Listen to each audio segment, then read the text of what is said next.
Oh, it's live now. Okay. Hello everyone. Welcome to this event. My name is Khalifaziz, and I'm here today at the Community Center in New Orleans to present my my shorts, my horror anthology series, Obsidian Shards. This is a project that I've been working on for about a year. Well, about a about a year now, where I've been writing horror stories from an authentically, specifically Black perspective. And I've actually been writing these Afro horror stories, as I call them, for multiple years now, maybe 5 or 6. But the actual Obsidian Shard series that I've been posting on Wattpad, Afrovana, Tapas, has only been active for about a year or two now. So today I have about 4 stories that I'm going to present to you, including the first live reading of the first Obsidian Shards print, Mama Greylocks, which is available here at the Community Book Center. I'm also debuting a new story that I've never released or revealed anywhere, and that'll actually be the first story that I read today. So, with all that said, I guess there's nothing left to do than to just jump right in. So this is the first. So this first story, as I said before, is a previously unreleased story. It doesn't exist online. It's never been printed in magazines or done in audio format or anything. This is brand new, and I'm debuting it for all of you. I hope you all enjoy it. It's called Instructions.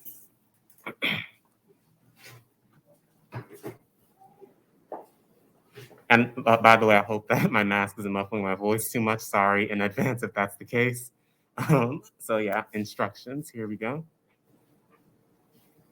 It was loud again that morning. Mr. Bill grumbled curses. Every morning was the same noise and nonsense bothering his peace. He could barely enjoy a moment of silence without hearing its ravenous screeches as it charged throughout his house. His thoughts were so often disconnected and loose in his old age, and he knew that it was to blame. Mr. Bill sighed, clenched his fingers, and stared down the cup of coffee. But the noise continued, notes sharp enough to cut the air and bleed his ears.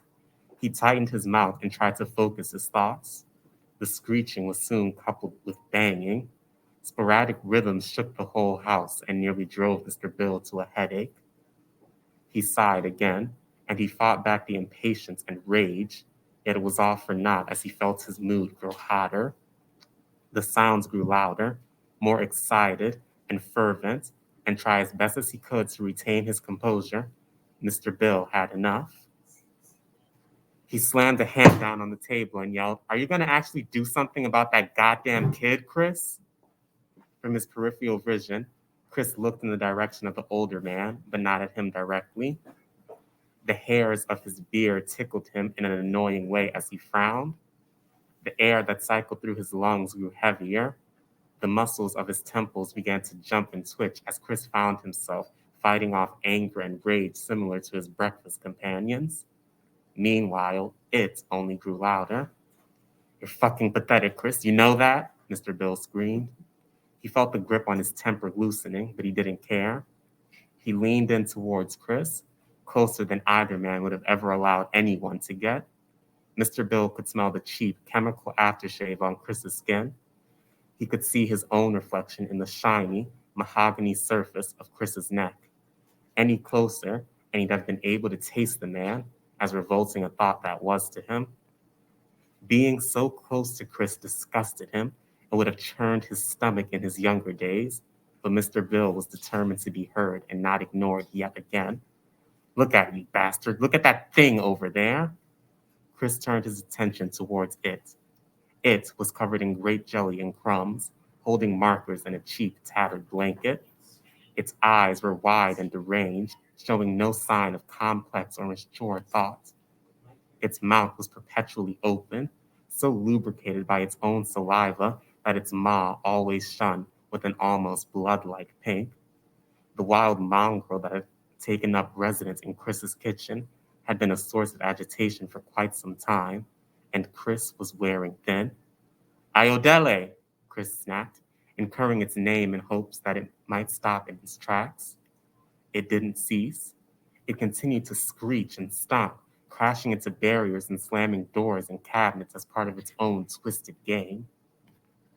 Chris felt his hand begin to twitch. He allowed another heavy breath in, and he felt his face soften as his brain grew intoxicated with the new air.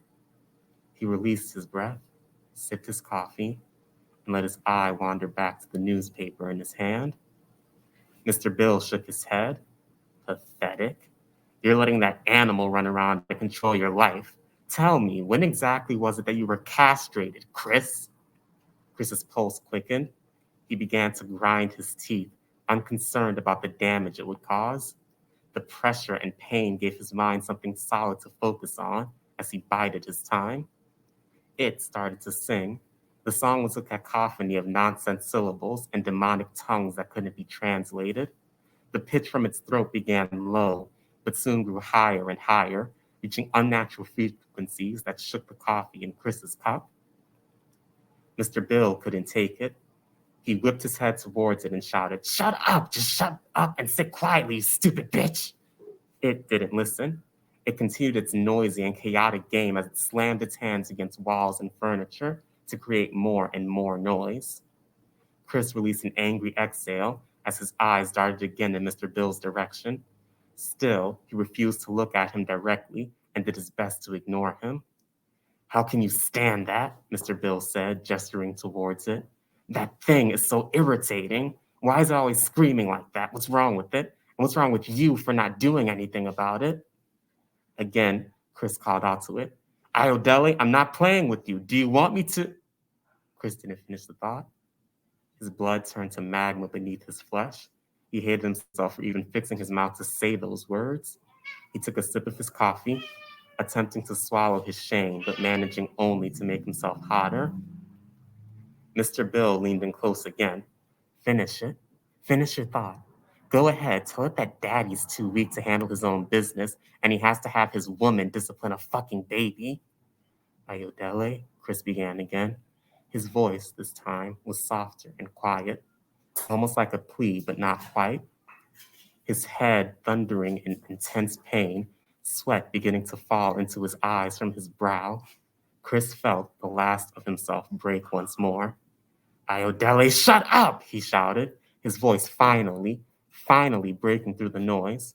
With lion-like strength and speed, Chris rose from the table, unfastened his fine alligator belt, and marched towards it, shouting curses and commands to it to never disrespect him ever again. It grew noisy once more. The screeches were different.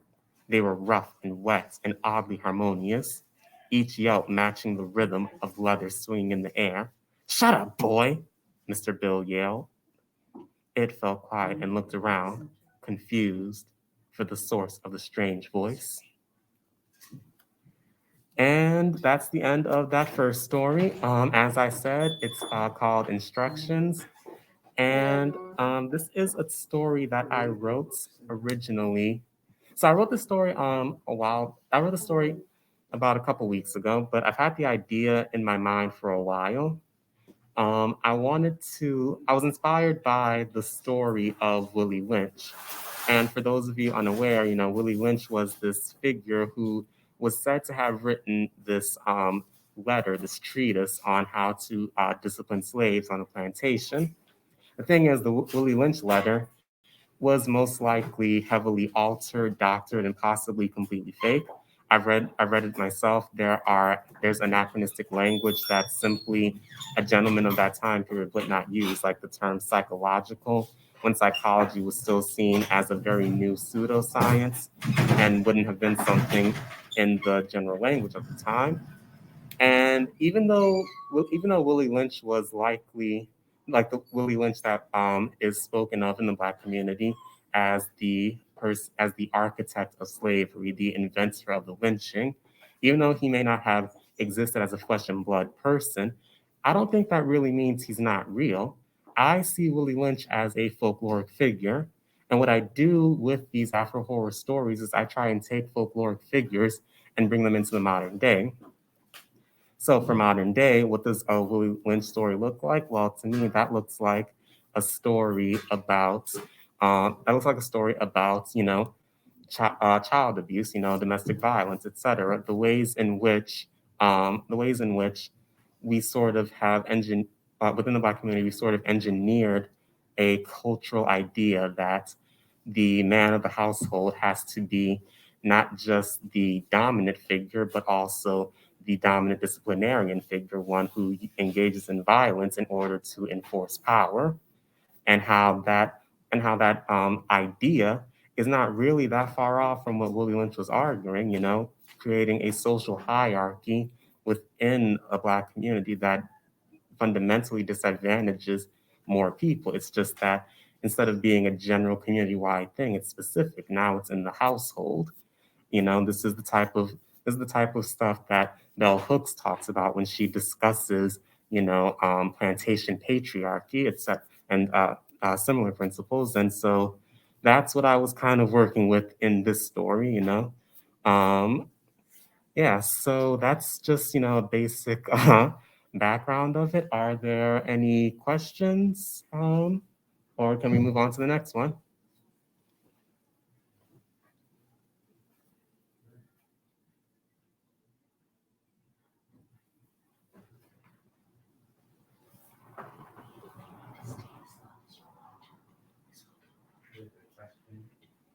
Any questions? No? In other communities? Well, I mean, the thing is, I don't know.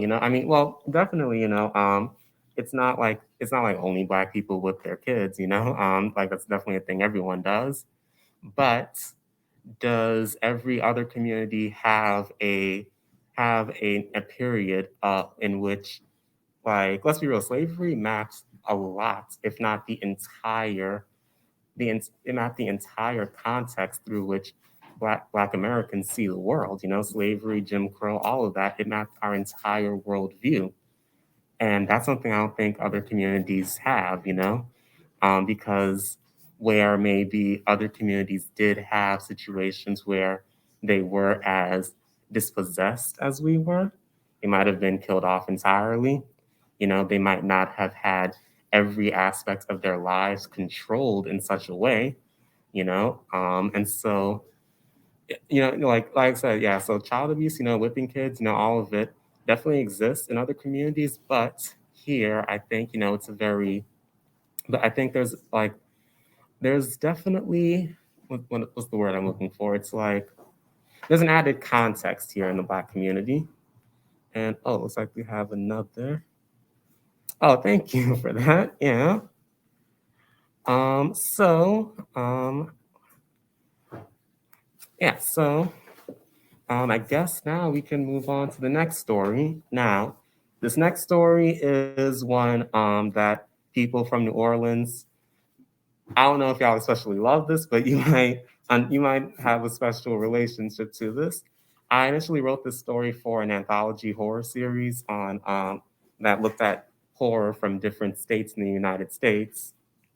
That anthology wound up falling through, but I wound up with this story that I based off of just me walking around in the Ninth Ward, people I knew walking around in the Ninth Ward after Katrina, all the destruction, everything that was there. And that's where this story comes from. And the story is titled, Where Does Roadkill Come From? Yeah, it's an interesting story. Yeah, the title I picked because I'd be walking around, I'd see all these dead animals in the road, and I always wonder, because I never see any cars hit it. So I'm like, okay, well, how does this get here? And this story is my imagining of where that roadkill comes from. So let's get to it. I think the real problem was that he didn't think he was in a horror story. It was a dark and stormy night. That's the cliche horror story beginning, right? But it wasn't a dark and stormy night. It was bright and sunny. How many horror stories take place at 2 p.m. when the sun is still visible in the sky? Most horror stories are set in cabins in the woods, not on Forstall Street in the Ninth Ward of New Orleans. Most horror stories are about a group of drunk, horny white kids and their one black friend. He was alone, sober, and didn't know any white people except for the teachers at school. Horror stories talk about being cold and getting ominous feelings, but that's not what he felt. It was damn near 100 degrees outside, and the only ominous feeling he got was the ominous feeling that he'd die if he stayed out in the sun too long. So can we really blame my man for not realizing he was in a horror story? I mean, come on. So here dude was trying to walk home after a too long day at school, just walking home from school on a regular ass day. There was no blade wielding maniac that had it out for his mom running around town. He hadn't gone around an Indian burial site the night before.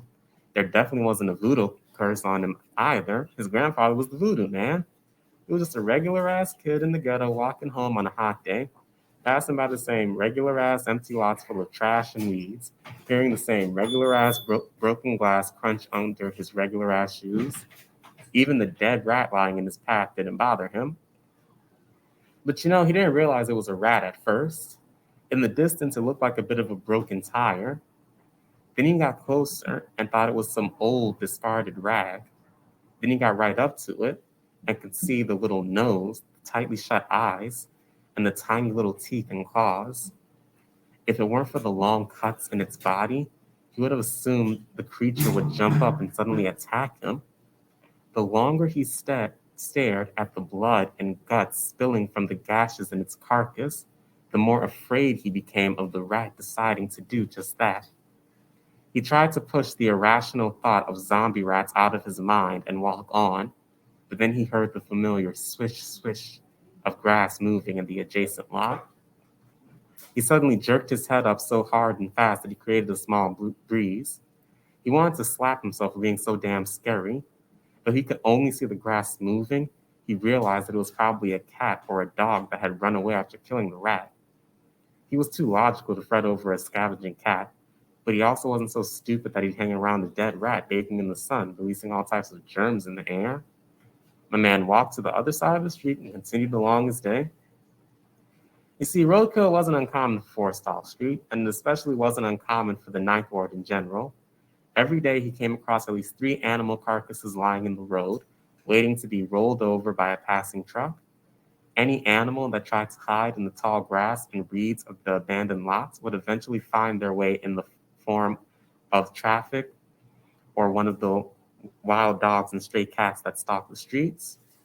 So when my man came across yet another carcass, he didn't think much of it at first. But in the back of his mind, there was a strange, primordial force urging him to look closer until he eventually relented. That time it was a cat. The orange fur shined so brightly in the afternoon sunlight that my man found himself squinting to block out the glare. But he noticed something odd from the obstructed view of his hand's shadow and eyelashes. He opened his eyes as wide as he could, not believing what he was looking at. The cat's body was a mangled mess of blood and fur, with squishy, pinkish gray organs spilling out of its side. The creature's eyes were widened in shock, its mouth hung agape, and its claws were still out. A man knew immediately that this cat had been in a fight for its life against a much more violent animal. Some instinct in the back of his lying dormant in the back of his mind started screaming at him, urging him to look up and to the side. He was in front of another abandoned lot, one with grass and reeds taller than the one he'd just passed before. In the shadows of the dry, wicked plants was yet another shadow. This one was much larger and had a pair of large yellow eyes glistening in the afternoon sun. The shadow made a bizarre, guttural sound when its yellow eyes locked with his. A man couldn't move. He was frozen in place. He knew that he just stumbled upon one of the wild dogs in the neighborhood, and in his mind, he called the irresponsible dog keepers in his area every manner of curse and slur he could think of. The beast and the man locked eyes and stood in place. Then the shadow's eyes closed as it melted away into the darkness of the field. My man bolted the fuck out of there. He charged down the street with the speed that would have put Superman to shame, not stopping until he reached the next corner. On either side of him were cleared lots, and further down the block were houses that he knew for a fact were inhabited, as he'd seen their occupants on many walks to and from school. He could relax for a moment. As he continued down the block, he kicked himself in the head. Years of keeping his own dogs had taught him that running was the worst thing he could have done. Had he just stood his ground instead, the canine would have likely been intimidated and let him be. Taking a deep breath, he resolved not to run away on the off chance he saw the dog, or yet another wild one, again. And in the very next block, he would come across a field of grass and weeds and encounter another dog. But true to his word, my man didn't run away. Instead, he stared down at it, wondering how the dog had got ahead of him and how something could have killed it so quickly. The rustling of the grass made him jump, and his eyes frantically scanned the lot in search of whatever attacked the dog. He thought he saw the shining, silver sliver of a reptilian tail slipping into the grass, but he couldn't see the snake it belonged to. He looked back at the dog, its black fur giving way to pink flesh and oozing blood and pus. The dog's entire body looked like a balloon, swollen and bloated to an ungodly extent. He thought the dog would pop from the internal pressure, then felt bittersweet relief when he saw the single, sharp cut around the dog's neck. At least whatever strange gas was filling its body would exit through the cut without blowing up the body. There was no doubt in his mind that he'd seen a snake, but he also refused to believe that a snake could do all of that. No, the snake had to be entirely unrelated. So he realized the only logical conclusion was that this wasn't the work of an animal at all, but some deranged animal torturing lunatic. The chances of there being another dog running around killing everything was too low, and it didn't explain the cuts in the bodies of its victims. There was some crazy dude with a knife and maybe some poison running around killing animals for fun. That was the only way he could make sense of it all. Now, the man was in a bit of a spot. His phone had died in school earlier, and his house was still 3 blocks down.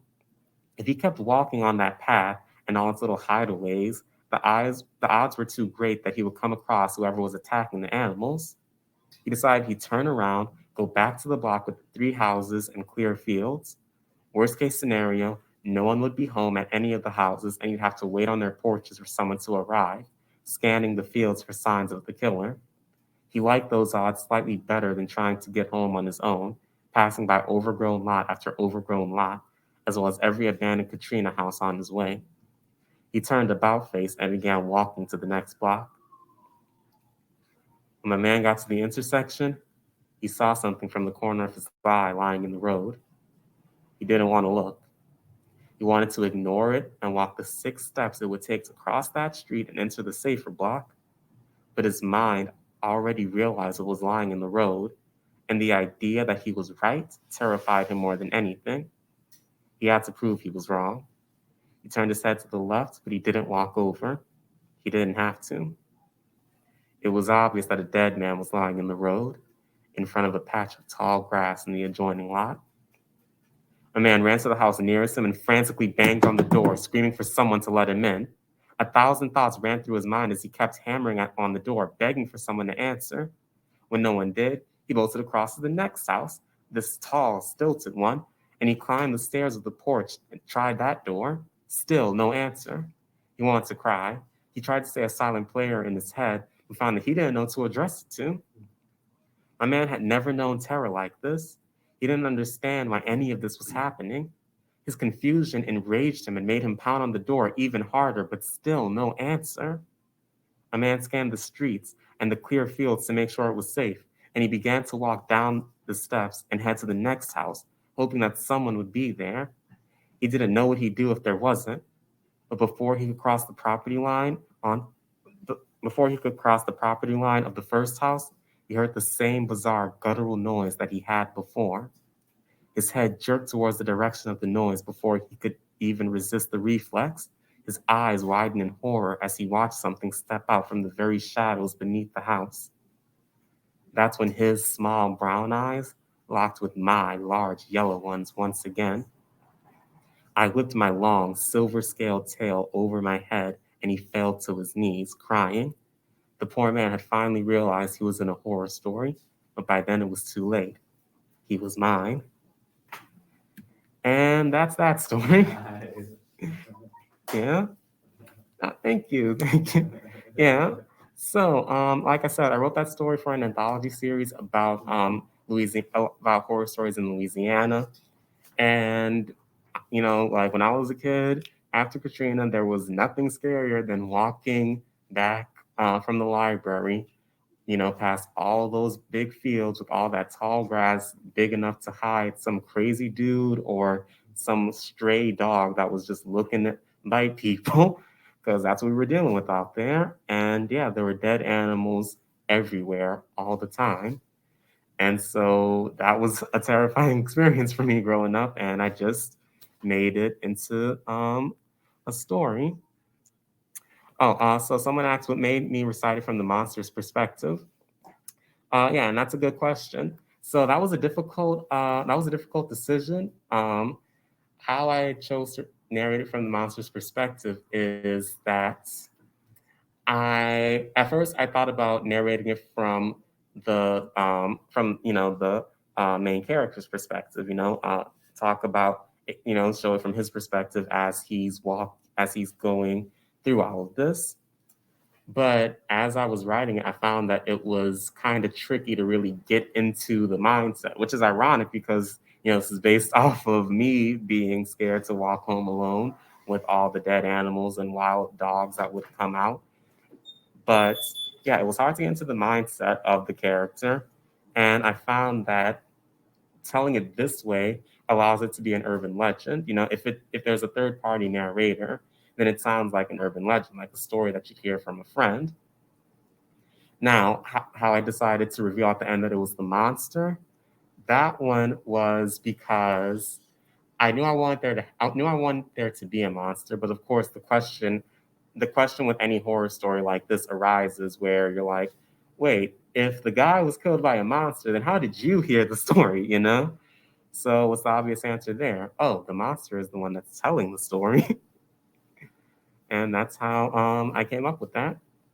Yeah. So, are there any other questions, anyone? If not, we can move on to the next tale.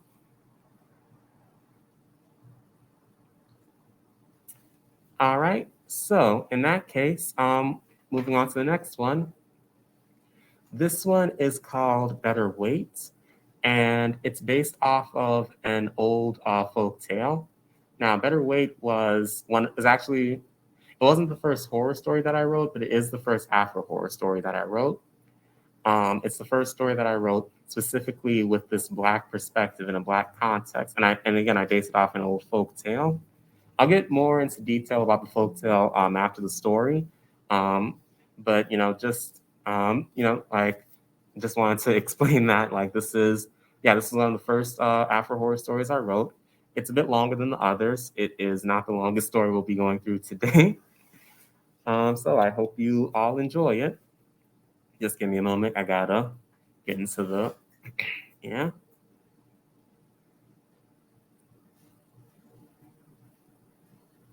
It was dark at night.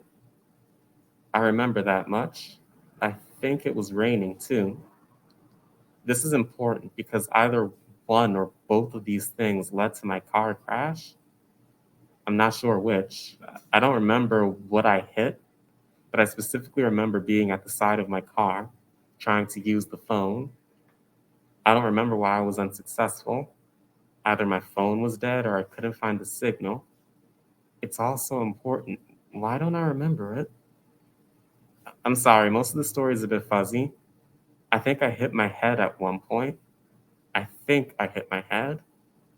I can feel the pain and hear a faint hum even now, even though it's been hours. I think it's been hours since the injury. Maybe I'm concussed. And anyway, if the story is confusing, I apologize. So I was standing next to the car, yeah? And all of a sudden, my body just felt stuck, like a deer in headlights almost. I looked ahead, not towards the actual road, but instead I looked at the woods I was near. There was nothing there. No, really, there was nothing there. It was so dark that I couldn't see anything, not even the trees. Sorry, what? Well, yeah, I know I should see the forest for the trees, but no, I don't find that funny at all. You don't get it, sir. You really don't. It was all just so dark. I was looking into the woods, but I didn't see anything. My mind was racing with possibilities of what dangers could lie beyond. See, the darkness knew it was hiding something. I could feel deep within my soul that there was a sinister secret hidden behind every shadow in front of me, and the shadows were hiding that secret intentionally. It fucking knew. I'm sorry, but I won't calm down. You don't know what it was like. I was sitting there, gazing into the woods, and I knew that I was in danger. I watch these nature shows all the time, and they always show these gazelles or zebras grazing, but then a lion or a snake sets their sights on them, and they all know that they're in danger. They can't see the danger, but it's like for one moment, they know not to trust the ground that they're walking on. Call it instinct or something deeper and more spiritual if you want. We've all been graced with the ability to sense danger, and tonight, my danger sensors were going off everywhere I turned.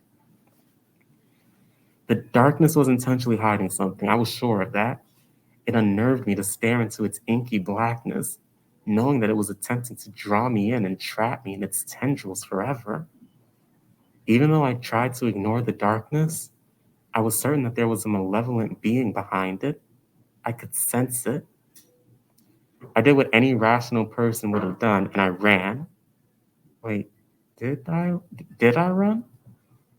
I think I did. I think I did. All I know is that one moment I was transfixed by the darkness in front of me. The next moment I was in front of a house, struggling for air to enter my lungs. I can say that it was old. I have no idea how old, but I wouldn't have been surprised if it was the first house built in the state. It was made of broken, rotting wood that didn't appear to be capable of holding anyone without crumbling. The windows were long and cracked, with mud and mildew making it impossible to see inside. The wind blew, and the house gave off a great moan, almost like a scream of agony. The house, like the darkness, was alive. I was going to leave, not because I didn't think there was anyone home, but because I knew that the house was evil. I knew that if I went into the house, something horribly unimaginable would happen to me. I was right, wasn't I? You saw what was in the basement. You can't blame me for. You're right. You're right. I ain't sick of the facts. I'm sorry. I'm sorry. It's just I did not want to be there. I'm not sure what I was thinking exactly, but I turned away and tried to get to the road. I walked down the brick path and reached the gate. Wait, did I mention a gate before? I didn't? No, I didn't mean to leave it out. I only just now remembered the gate. I don't remember seeing the gate when I first reached the house, though. I don't remember anything from before I reached the house. I couldn't leave the house. No, no, sir, the gate wasn't locked, just closed. It's just the house didn't want me to leave. At that moment, the darkness came back. It was bigger than last time. This time, it seemed to swallow up the whole world with it. I looked out into the darkness beyond the gate, and I just knew that I did not want to go there either. I don't know what I wanted to do, sir. I guess I figured that I'd just stand in that spot until morning. I didn't know why I thought that. I had absolutely no idea how long I'd have been there. Something in my brain just told me that it was the right thing to do. But then again, maybe I'm wrong. Maybe my mind was just so terrified that it froze my body and I was too lazy to get it to move again. Maybe I only convinced myself that standing in front of the gate was safe because I didn't want my fear to grow. God knows how long I stood there. At one moment, I knew that someone was watching me. I didn't want to turn around, but I did anyway. I shouldn't have turned around. I should have stood there with my eyes closed until morning. I was stupid to look back into the house. He was just standing in the doorway, his long, dirty blonde hair flowing in the October wind. His face was almost entirely red, with every inch covered in boils, acne, or rashes. Looking deeper into his face, I saw his surprisingly perfect teeth were presenting me with the friendliest of smiles. He wanted to help me, the teeth seemed to say. His blue, bulbous eyes said otherwise. His eyes looked at me in maniacal hunger. The man at the doorway chilled every bone in my body. I tried to turn away from his gaze, but I feared the worst if I did such a thing. I weighed my options mentally, trying to decide whether I should stand where I was or go inside. I naturally made the dumbest decision of my life and chose to walk inside with the smiling man. At least there was light in the house, I thought. The interior of the house matched the exterior. The walls had large, gaping holes in them that led to who knows where. A lot of them seemed damaged from the years of floods, leaving mold growing all over the house. The smiling man gestured to a tattered, smelly couch, and I unwillingly sat there as he invited. As I planted myself on the two soft cushions and tried to ignore the century old odor, I fought the urge to cry. I knew how trapped I was when I heard the door lock slide into place. The smiling man chose not to sit on the couch with me, nor in the chair across from me. He simply stood in the middle of the dilapidated living room with the same hungry grin as before. He said no words to me, and I said none to him. We simply stared at each other for a time. The front door opened, and my heart leapt. I wasn't certain if it was out of joy or fear, probably both at first, but joy was soon stabbed in its back. The man who entered the room had wet clothes, probably condensed from the growing fog outside. I just remembered the fog. Why couldn't I remember the fog? The growing darkness, it was the fog, wasn't it? And the fog was from the rain. Don't speak, sir. I know. I'm sorry for interrupting again. I understand that you need all the facts. So the man was wet. That was the first thing I noticed. He removed his coat the second he walked in, and I heard it fall to the floor with an audible clunk. My bones went from 0 Celsius to 0 Kelvin when I saw his t-shirt. A Confederate flag was frozen in motion upon his chest. It were as if I were looking at a comic book villain who just imprisoned me in his death trap. Paul, the wet man said to the smiling man, what have we got here? I found him outside the house, Paul replied in a southern voice with an insane tone that matched his face. I think he was lost. Each of Paul's words were punctuated by a small, unnerving chuckle that reminded me of characters in too many movies I'd seen. The wet man seemed annoyed with Paul's answer. Well, I can see that, Paul. What do you suppose we're going to do with him? For the first time, Paul turned away from me and gave the wet man a knowing look. I'm thinking we should wait till Martin comes. The wet man's expression turned serious for a second, but then his mouth twitched into a smile. That ain't the smartest thing you done said your entire life. The wet man proceeded to sit down in the chair. He also didn't say anything. I didn't say anything to him either.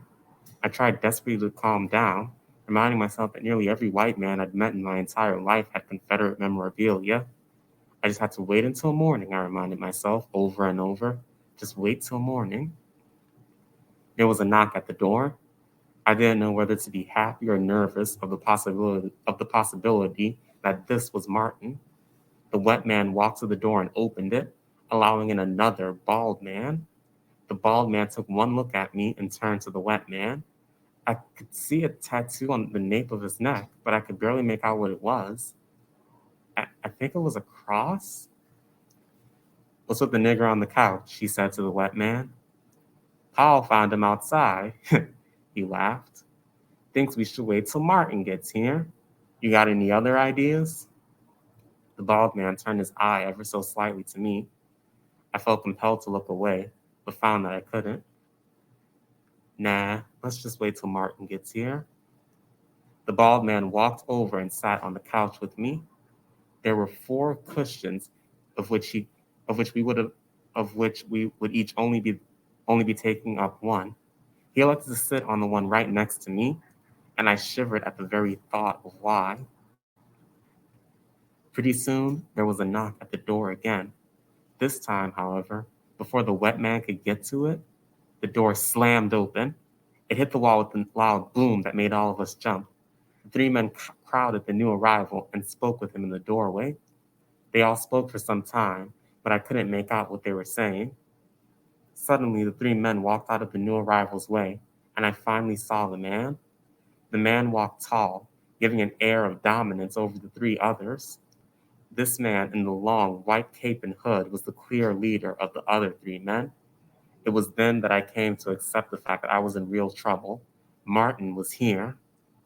Though I couldn't see his eyes well, I could feel them gazing fire upon me. That man was bearing into my soul, deciding that everything, even the good, was unacceptable. What should we do, Ricky? Paul said, addressing the man before me. I was in hell in that moment, so much so that I did not need to hear what Ricky said next, because I already knew his reply. Better wait till Martin comes, boys. Better wait till Martin comes. So that's everything, officer. I gotta say that I'm so glad I'm here now talking to you. All that time I was waiting with those guys, I didn't think I'd ever get away. No, it's perfectly all right. I don't mind giving my statement. Do you know anything about the accident that I had? No? Okay, that's fine. I get it. Wait, you want me to what? I mean, I understand. It's just no. I see. You have to wait for your superior officer. I just assumed that you know what to do. I guess. So the other room. Okay, Officer Martin. I'll wait for Martin Senior to arrive. And so that's the end of that story. As I said before, that one was based off of a folktale. That was the first. So I read it in a book of Southern Negro folktales when I was a kid. In the original story, it's a man who's driving down the road during a storm, has an accident. I say driving. I don't remember if it was like I don't remember like if it was like a carriage or something, but like he was traveling down the road. There was a storm. He crashes. There's an old house. He goes in the house, and there's a cat that just looks at him. And throughout the night, a bigger and bigger cat comes in. And each time one of the cats sees him, they look at the other cats that were already there and say, what should we do with them? Wait till Martin comes. Until finally, a cat that's as big as the room itself finally comes in. And it just stares at the man with this menacing look. And he turns to the others and he's like, what are you trying to do with this guy? And they're like, well, what do you want to do?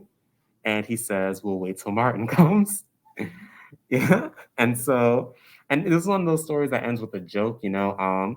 At that point, the dude just, his senses come to him and he's like, well, cats, just tell Martin that I'm sorry to have missed him. Yeah. I see we have a question. Oh, so the question is, hearing the character talk to the cop was a good touch. What inspired that? That one was So yeah, that one again, trying to answer the question of how is it that we know the story? Okay, the narrator's telling it. Who's he telling it to? Well, in a situation like this, you would expect that if the narrator's telling the story, he's safe. And for some people, definitely not all people, you would think that a police officer is safe.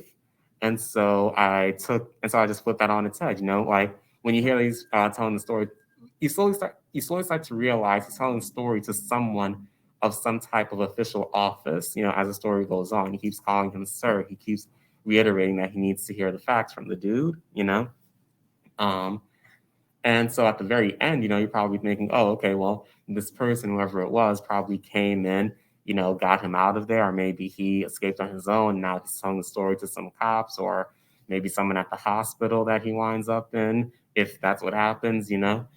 And then I just turned on its head, like, oh, no, no, no. That was the guy. That was the guy. Yeah.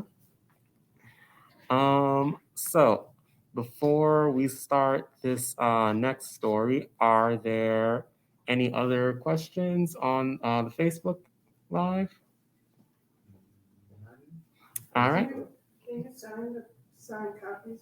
Oh yeah, I can definitely sign copies. Yeah, yeah, I can definitely sign some copies because yeah, I definitely want to do that. Okay, cool. Yeah. So yeah, like let me just sign one for everyone watching right now. So if you guys want to pick up a signed copy of Mama Graylocks, which will be the last story that we read today, they're right here at Community Book Center. Yeah, and who knows? Maybe one day I will come back and sign another. Yeah. But you're here today until 4 o'clock. And today I'm here until 4 o'clock. So if you want another signed copy, I can definitely do that. Yeah. So moving on to this next story. Okay. I'm gonna read the story first, then I'll tell you about the story and how I came to writing it. This story is entitled Behind Every Successful Black Man. Behind every successful Black man, she stands, watching. Her eyes are a large chasm in the earth, ready to take in and swallow up everything her sight falls upon. Her hair is a large puff of the night sky, glimmered with starlight and wisp of gray stellar wind. Morning dew clings to the fibers and makes her shine like an event horizon when she basks in the sun. Her arms are mighty tree branches that stretch far and wide, tangling all life in their crazy grip. Her body is a warm, soft nest that vibrates with the smooth rhythm of her heartbeat. It is she who is the phantom itch on the back of your spine that will not go away. It is the sharp edges of her nails as they brush along your skin. She is that which consoled you, nurtured you, provided a home in your darkest days. When you had a desire, she threw fuel and fire onto she threw fuel and kindling onto the fire. She is the muse that whispers in your ear, granting you ideas and supporting your drive to see them through. She held you up in victory after your first successful battle. She marveled at the crops reaped by your hands. She too feels the bubbles from the bottom of the champagne flute that you drain in victory of a successful new quarter. She listens to your inauguration speech with curious, analytical ears. She wants not accolades, she needs not tribute. She does not need you to complete her own desires. Her initiatives are unknown to a being of your lowly stature, nor are they ever meant to be known.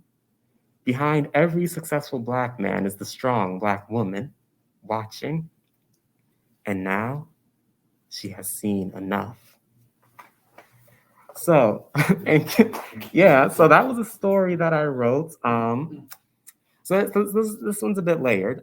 Fans of the Welcome to Night Vale podcast may know the characters, the faceless old woman who secretly lives in your home, and the character, the woman from Italy. When both these characters were introduced, the narrator of the show had this long, extravagant monologue he did to introduce them, and those are two of my favorite episodes of the show.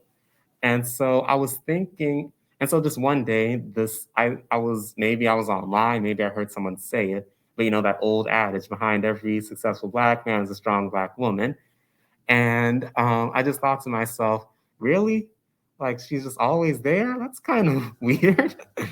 And so I thought, I wonder okay, but like let's hear about her. Let's hear about the strong Black woman. Why is she just standing there? What does she want? And then I just like my mind just flashed back to those episodes of Welcome to Night Vale, these long, extravagant, creepy monologues, and I just pulled out my journal and just started writing. And this is more or less what I wrote in my journal that day. And yeah, so because yeah, like if the strong Black woman is always there, then she's got to be there for a reason. So the question is, why is she there? And the bigger question is, when we find out why she's there, are we gonna like the answer? Yeah, which is why I ended on that she's seen enough. Like she's seen enough. So what does that mean for you, successful Black man? Is that good for you? Is that bad for you? Yeah. So yeah, so that's the end of that story. That one was a much shorter one. Any questions? I feel like I might have answered every question anyone could have for that one, though. Nope. All right. So, in that case, we finally come to Mama Graylocks. They just post a question. Oh, someone just posted a question. What is it? Oh, I see it. Yeah, it's at the bottom here. I thought it was on Facebook. Okay. So, this comment says, I love it because there are many types of successful Black men, good, bad, so it gives extra incentive. And yeah, exactly, like, I don't want the idea here being that the strong, successful Black woman who's always watching, that she's this necessarily bad figure. Is she bad? Is she good? Well, that's kind of up in the air. That's a complicated question. But we know she's there. She's always there. And she might be bad. That's the thing you have to reckon with, so long as we accept this narrative of all of her always being there, always watching. Because true, if she is truly a strong Black woman, eventually she's not going to want to just watch anymore. And so, yeah, so that was that story. And like I said, we're finally moving into Mama Graylocks, which is the so this is the last story we'll go through today. This is the last horror story. And again, it's available here at Community Book Center. And I will be here signing copies until, yeah. I promise if someone's here and asks for a more personalized message, I'll write one. But I'll be signing copies until 4 p.m. today. And who knows, maybe I'll come back for another time, read some more horror stories that I'm writing, or some of the other work that I've been working on, such as some early chapters of my new fantasy novel, assuming I finish it in time. But yeah, so let's move on to Mama Graylocks, which is, honestly, this is one of my favorite stories. This is like my 3 favorite stories all time that I've written so far. Mitochondrial assimilation, which is actually an audio form for this podcast, the Nightlight Podcast.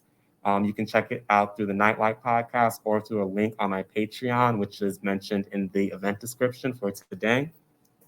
Number 2 is Mama Graylocks, and number 3, Better Wait. Those are my 3 favorite stories that I've written, so I'm happy to share this one with you. And just a heads up, yes, this one is kind of long. Yeah. Oh, and also, I just wanted to give a shout out to the artist for Mama Graylocks. This was drawn by Antoine Ghost Mitchell. He is the author, artist, the everythingist of the Sankofa's Embrace graphic novel series. Definitely check it out. Definitely check him out on Instagram if you have a chance. He is a phenomenal writer, phenomenal comic artist. So far, they're about to release issue 3 of the comic, and I cannot recommend it. I cannot recommend it enough. Just definitely check him out. Great artist, great writer.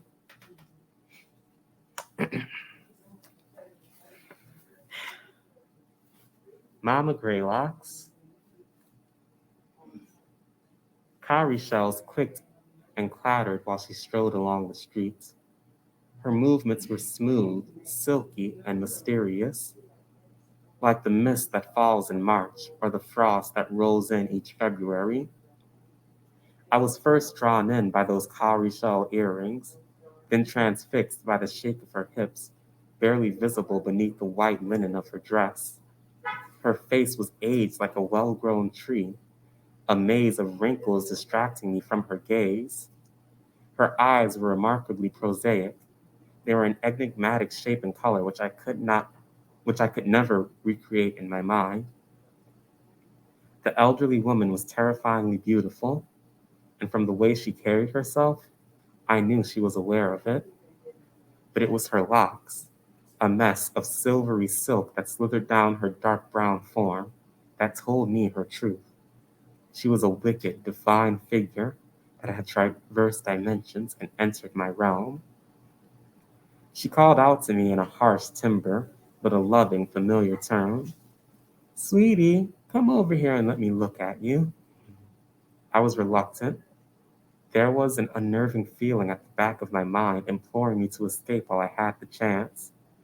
My heartbeat increased to a rapid, endless rhythm. Behind my back was an abandoned Catholic church which had long been converted to a basement for base heads, and before me was a beautiful, elderly Black woman carrying only a smiling face. The logical choice was clear, and yet every last one of my animal instincts was telling me to take my chances in the church. Without fully thinking, I carried one foot from its initial position and placed it a few inches behind myself. This was a mistake. It landed directly on a discarded beer bottle, still jagged at the edges after its initial spill. The shards did not penetrate the shoe, which was fortunate for me. As I breathed a sigh of relief, a chill ran down my spine as a crippling thought occurred to me. I was not the one that stopped my foot.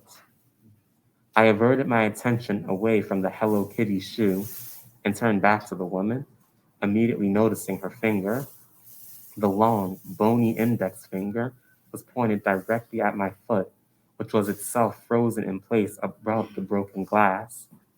Her face carried a smile, but her eyes had a ferocious, penetrating glare. It was as if she were commanding some invisible force that kept my foot from stepping too hard on the glass. Careful now, sugar. You don't want to hurt yourself. Now get over here and let me see you. A voice appeared from deep within the recesses of my mind. Its tone carried experience far greater beyond what my 11 years could comprehend, yet not nearly as much as the woman obviously had. She sounded a bit like my mother, but I knew she wasn't. The voice which spoke in my head was my own, aged only by 1 or 2 decades. My future self was scolding me for my impudence. Fool, the voice said. If you'd gone immediately, you could have been safe. But now you've made her call for you twice. I wasn't sure what the voice in my head meant, but I immediately knew that I didn't want to make the woman ask for a third time. I walked up to her, all the while seeing a grin spread across her face as she outstretched her arms like a vulture diving in on its prey. I stopped when I was 1 foot away from the woman, who was now squatting to meet me at her eye level. Her arms were still outstretched, and she had a wide, expectant smile spread across her face. I did not embrace her. Little girl, how old are you now? She asked, still using a tone to suggest familiarity. I told her that I was 11, and she laughed. Oh, you can't be 11. That would make me an old woman. She cackled at her own joke. It was a jovial, hoarse laugh that caused my eyes to dart reflexively from side to side, looking for signs of danger. Don't I get a hug? She said when her laughter finally ceased. I was reluctant, but I leaned in closer with my arms outstretched. I only barely folded them against her body, whereas she was pressed against mine. The embrace felt as though it went on for hours, and with each passing second, I felt my grip on reality slip. I couldn't help but notice how soft and tender her skin was, unlike that of any human I'd ever touched before. The sensation of holding this woman was unnerving, but the sensation of having her holding on to me was even worse. Her skin and flesh were warm and soft, but her bones, which I could clearly feel beneath her skin, were not. Her arms felt like metal bars digging into my back, and her interlocking fingers were the chains sealing the cell door. After some time, she finally released me from her grip, but kept a bony finger on my chin, restricting the movement of my neck. My, she said, with her oddly wide eyes and smile still plastered on her face. My girl, you've gotten so big.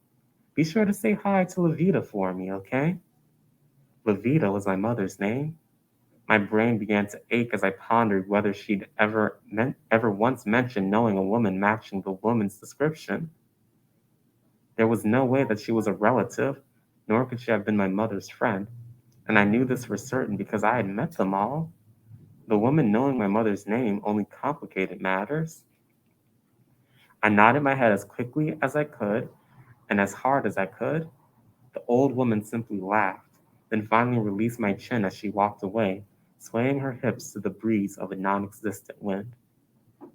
My body was still frozen after she left. Bewilderment and anxiety kept my legs permanently fixed to their position, squarely plastered between the cracks in the sidewalk. I wanted to run home and cry in the protective arms of my parents, but my body wouldn't allow it. So I remained still, struggling to come to terms with what had just occurred. Oh, you mean Mama G? My mother's voice was faint over the loud toiling of the pot before her. The smell of well seasoned corn was a welcome, comforting sensation After the ordeal that I had just been through, I had been frantic and on the verge of an adolescent heart attack when I slammed through the door.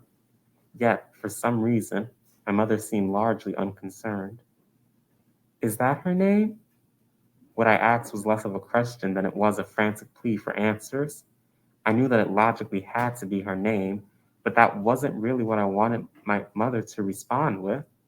I wanted her to, in as much detail as possible, contextualize the harrowing experience that I just had. She only nodded at first. Mm-hmm. I'm honestly surprised you didn't recognize her. You know, Mama G watched you so many times when you were a baby. She got you that blue dress you used to love wearing, too. Mama G is practically family. My mind noted how she said that Mama G was practically family, confirming my suspicion that we weren't related. That wasn't the only thing that struck out about what my mom had just said. I knew everyone that my parents left me with when I was younger. It was a short list, as they weren't very trusting people. Sure, it had been a long time since I'd seen some of my older caregivers, but I would recognize their names at least. Never had I ever heard her mention a Mama G. And as for a blue dress, I couldn't think of what my mom was referring to. Every dress that I ever loved wearing was green, which is my favorite color. I didn't even own a blue dress. I couldn't believe how blasé my mom was being. Why couldn't she see how upset I was? Why was she attempting to underscore the severity of a strange woman demanding a hug from me as if she knew me? I tried my best to make her understand, but the words became lost in my head. But Bones! Her locks! Who was she? My mother simply chuckled and rolled her eyes. Oh, so now you're scared of locks, are you? You were never scared of mine. Careful, they might bite you. She picked up the end of her long hair and playfully flicked it at me, miming a nest of snakes flailing their bodies at me collectively. But, Mom, my voice stretched out in a whine, but I didn't care. I wanted to whine. I needed her to acknowledge me and what I was feeling. I needed more than just a dismissive wave of her hand and a playful flick of her hair. I needed my mother. Oh, hush now, dinner's ready. You'll feel better when you've eaten. I knew that wasn't true, but I also knew that, despite how much I wanted to protest, my mother would hear none of it. I simply hushed up as she recommended and sat at the table waiting to be served. Naturally, I didn't see Mama G again after that day. Sure, she was referenced every once in a while, but that was it. A small anecdote featured here and there.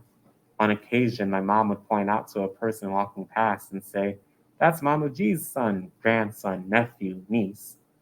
And once in a blue moon, my grandfather's confused mind would call out, G, to one of his nurses, thinking it was a younger version of her. I soon realized that there was no Mama G. Not really. Mama G couldn't have existed. She had to be a phantasm of some kind.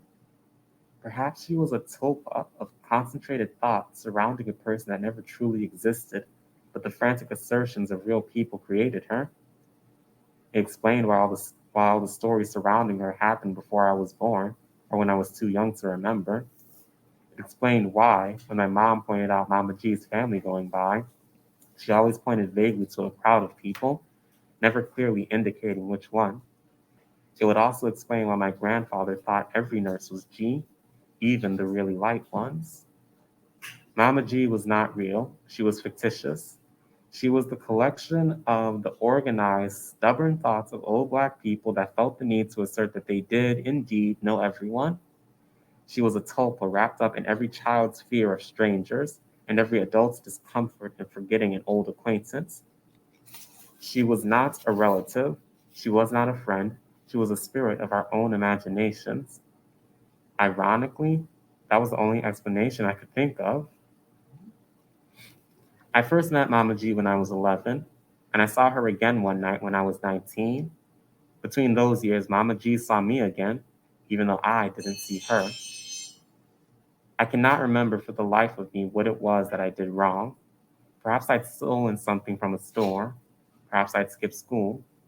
All that I could say with certainty was that I had violated some type of rule in much the way that children entering their teen years often do. I knew that I thought I had gotten away with it until I returned home and received a harsh scolding from my mother that told me that I had not gotten away free. In a fit of rage that I would dare defy her, my mother denounced and decried me. I sat there, taking the verbal licks in silence and shame. I knew that what I did was wrong, and I was more than happy to be getting away with just a tongue lashing. But then my mood changed when she said something that I didn't expect her to say. Do you have any idea how embarrassing it was to have that woman call me up at work and tell me that you were out here acting like you had no home training? My 13-year-old mind stopped. Then I looked up at my mother in confusion. I asked her, "What woman, Mama?" No one saw me. What woman? Mama G, of course. She saw the whole thing and she called me up. You know, she's very ashamed and disappointed in you. That woman adores you and you're out here acting like this. Her other words didn't faze me because I was still confused. But Mama, I said, Mama G isn't real. Upon hearing that, my mother stopped. Her furious scowl shifted as her face took on a more neutral expression. Then, something in her eyes flickered, as if someone had reached inside her body and flipped a switch to turn off her mind. My mother was gone. The woman who stood before me reached my mother's hand up as she used it to backhand me harder than I knew was possible. The sheer concussive force of the blow knocked me flat on my ass and removed all ability for me to stand. My entire face swelled up as I fought against the tears that were beginning to form. I was then certain that this couldn't be my mother, for my mother would never strike my face, especially not with such ferocity. You will never say that again, understand? Her voice was a serrated diamond blade that cut into me. It sounded as though she was struggling to hold back an internal rage that was coursing beneath her. She grabbed both of my shoulders and dug her long, slender fingers deep into my flesh, leaving a mark that would last for the rest of the day. Shaking me back and forth, she repeated the question, adding more hysteria to her tone every time she did so. No matter how many times I said, I understand, she would not cease. Then, suddenly, just as she just let go of me, she stood up, walked away, and muttered something about needing to lie down. At the age of 19, I'd taken to wandering about all parts of the city with my friends. We tiptoed past tourists in the French Quarter, slipped into the cinema on the West Bank, and even strut across the streets of Tremé. We owned the city, not the tourists, not the white people that inexplicably appeared everywhere we went, not the brutal cops or the crooked politicians, and damn sure not the Baton Rouge residents coming in to visit people. New Orleans was our town, and to prove it, we'd walk around our town with nothing to do but exist. On one specific night, I found myself in Tremé alone. My brothers and sisters had all sung and danced and drank until they could hardly hold their own bodies up without giggling. As the sole sober one, well, mostly sober one, it was my task to see that they all returned to their homes safely. I didn't fear Tremé, nor did I fear any part of the city, because it was mine. It was 2 a.m. in Tremé, and I walked confidently on my way home, swiping Pokeballs on my phone screen every step of the way. The fog did not immediately draw my attention. It was very common for clouds to become weary of the sky and wish to join the city festivities on our own human level. I walked confidently through each and every minuscule droplet, minding neither the slippery surface forming on my phone or the possibility of frizzles beginning to arise in my hair. Each step I took was confident, but slowly they became less so. My legs began to falter and hesitate, as though chains were slowly weighing them down.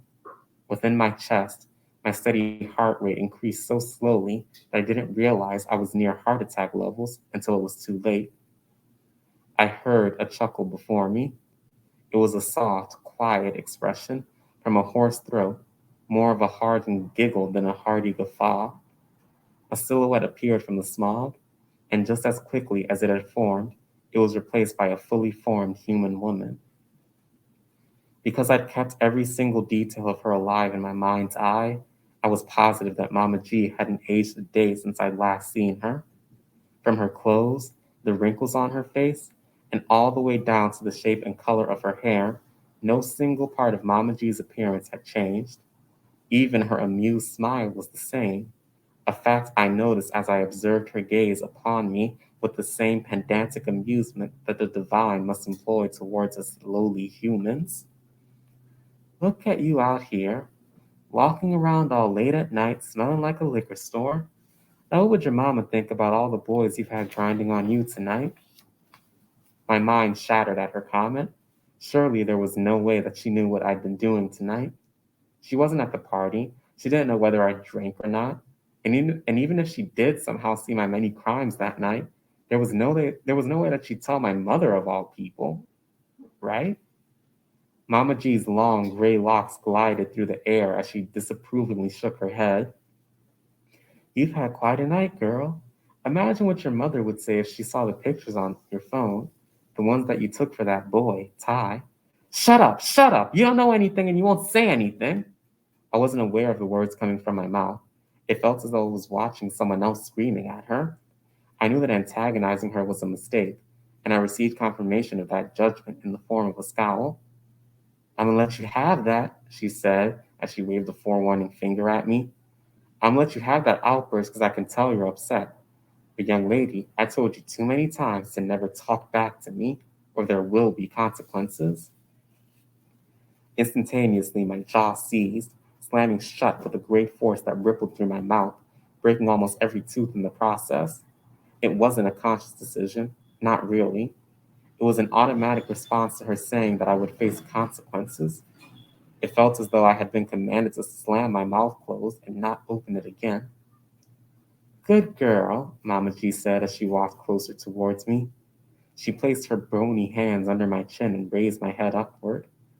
What a fine young girl you're growing into, she said. Yes, you're really a fine young girl. Soon you'll be a young woman, ready to be married and having fine young girls of your own. Would you like that, to have a fine young girl of your own?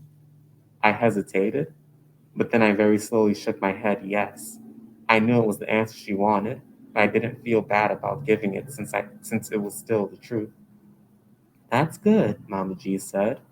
This is a good head that you have, not like some of these other children. No, you may make your childish mistakes, but you're still rather mature and smart. Just the perfect type for my nephew. Would you like to meet him? There was a pause. I wasn't sure if the question was rhetorical or not. I couldn't tell if the question were a trap or not. Though I hadn't interacted with her since I was a child, I could still tell that nothing Mama G ever said was precisely what it appeared to be. I tried to think of some witty, clever remark to throw her off my trail, but one sharp look from her eye was all I needed to know that would never work. Who is your nephew, ma'am? I asked. Again, she chuckled. Why, dear, just take your pick. I smiled politely while my eyes narrowed in confusion. Don't you know, girl? Everyone knows Mama G. She's everyone's auntie. My own little girl woke up screaming in the middle of the night. She was at the age where her mind could only create nightmares, so I was more than used to this ordeal. I simply arose from my bed, made the short trek from my room to hers, and leaned over her bed with a wide smile on my face. Now, what did you dream about? I asked her, trying my best to show neither annoyance or concern. If I showed either, she'd only become more upset, and convincing her to go back to sleep would become impossible. She looked at me with a panicked expression on her face and said she dreamt of the strange lady she met on the street. I simply laughed because I knew exactly what she was talking about. I was there with her when she met the woman. The two of us had just been walking out of the grocery store when I suddenly felt an odd, familiar presence. I turned around and sure enough, there she was, Mama G, an old family friend. My daughter, Key, was nervous the entire time I talked to her. That was a bit odd as she wasn't typically so reserved around strangers, but I dismissed it. After all, it only made sense that she'd become shy around strangers every once in a while. No matter how confident she usually was, a child is still a child. After we returned home, I tried as best as I could to explain to her that there was absolutely no reason to be scared around Mama G, but she wouldn't hear any of it. And then I wake up in the middle of the night only to find that she's had a nightmare about a woman who's practically been family since before anyone could remember. It was a bizarre situation. I tried as much as I could to calm her down, tell her that Mama G would never hurt her, and that Mama G has known her since before she was ever born. But Key wouldn't hear any of it. She really is a nice person, I pleaded. After all, she's the one that introduced me to your father. You literally wouldn't exist if it weren't for her. Key's head snapped up while she stared at me with a confused look. You said Aunt Zaya introduced you to Dad? Yeah, that's right. A new thought crept into my head before I had a chance to finish verbalizing my first one. My entire mind shut down as my brain tried to process the thoughts running through itself, but found itself in a loop. So which is it? He asked. Did Aunt Zaya introduce you, or was it Mama Jean? In the back of my mind, I knew the answer. I knew that it was really my friend Zaya that introduced me to Yusuf, but another, stronger force in my mind was telling me that that wasn't the case. For some reason, a part of me wholeheartedly believed that it was Mama G that introduced me to my husband. I looked towards Key again and saw a familiar flicker in her eyes. My daughter stared at me with eyes mixed with confusion, fear, and curiosity.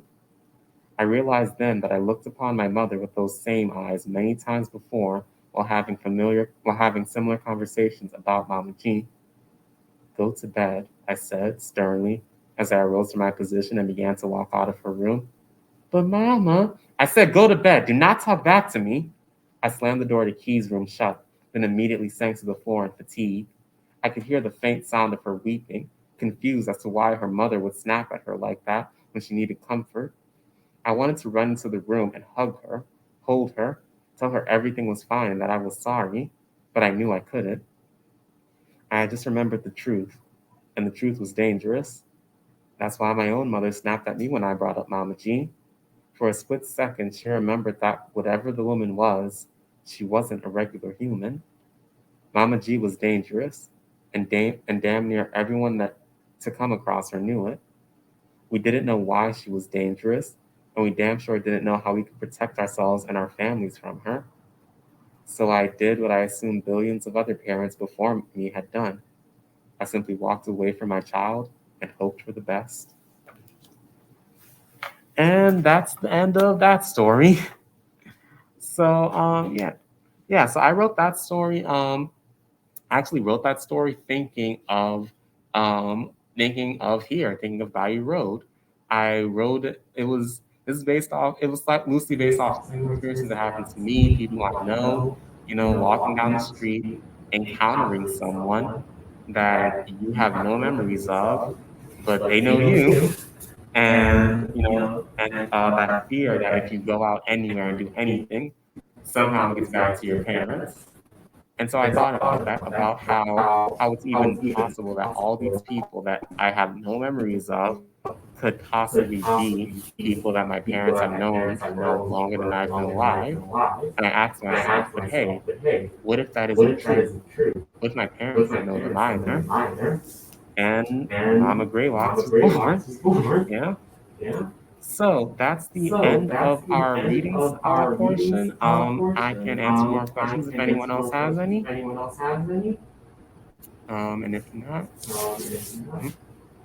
Well, Well, if there are no more if there are no more questions, in at this least segment, in this segment, we want to let you all know that Khalifaziz will be here at Community Book for some Center time now. for some time now, still till 4 o'clock. I know it's We are here. I know it's a Sunday, special day. but it's a And, special day. Community Book Center And is Community most Book Center is proud most to proud say to that say that we have we have been a part been a part of his life and his of development. his life and As his he says, development. And as his he parents. says, his And as parents. the saying And as says, the children learn saying where they says, live, children learn where they live, but trust He has me, lived in the bookstore. he has for lived most in the of his bookstore life. for We are most of so his life, proud and we are so that proud the information that that the he has information that he has learned has and helped to gathered motivate has him helped and to inspire motivate him him to and also inspire write him to these also wonderful write stories these that he wonderful shared with us. stories that he And we shared with can't us. wait And we can't until wait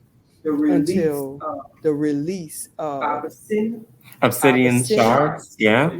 Yeah, Shards. so yeah, Yes. I'm So definitely gonna come. I'm definitely gonna come out with another one. Like I said, so there's a new print that's about to come out for mitochondrial assimilation, which again, you can check that out on the Nightlight podcast, or there's a link to it on my Patreon page. And that one is a great story. It's one of my favorite stories, and that's the next print that I'm gonna have come out, and it's gonna debut here at Community Book Center before I sell it anywhere else. So Again, again, we have Mama Greylock's copies on sale here. They are most affordable. And I think through it all, it's just important that we continue to support our young people and young and emerging talent. So again, thank you for allowing us this opportunity to host you. And we encourage others to come by to get their personally autographed copies and otherwise signed copies of Mama Greylock. thank you for having me. And also, It's so important that you have your own show and your podcast and different things going on. So it's important that you all follow Khalifaziz at Khalifaziz and follow Community Book Center at Read CBC. And if you're not a part of our Crowdcast community, we encourage you to follow the crowd and join our Crowdcast. special thanks to Special thanks to Sergio Vasquez, our our technological genius genius in residence. And And also thank you, Ms. also Yani, thank you, for her Miss Yani, for her special sound effects earlier on in the program. And as always, Mama Jennifer. And as always, Mama Jennifer, who's not here with us today, but always in spirit. Thank you again.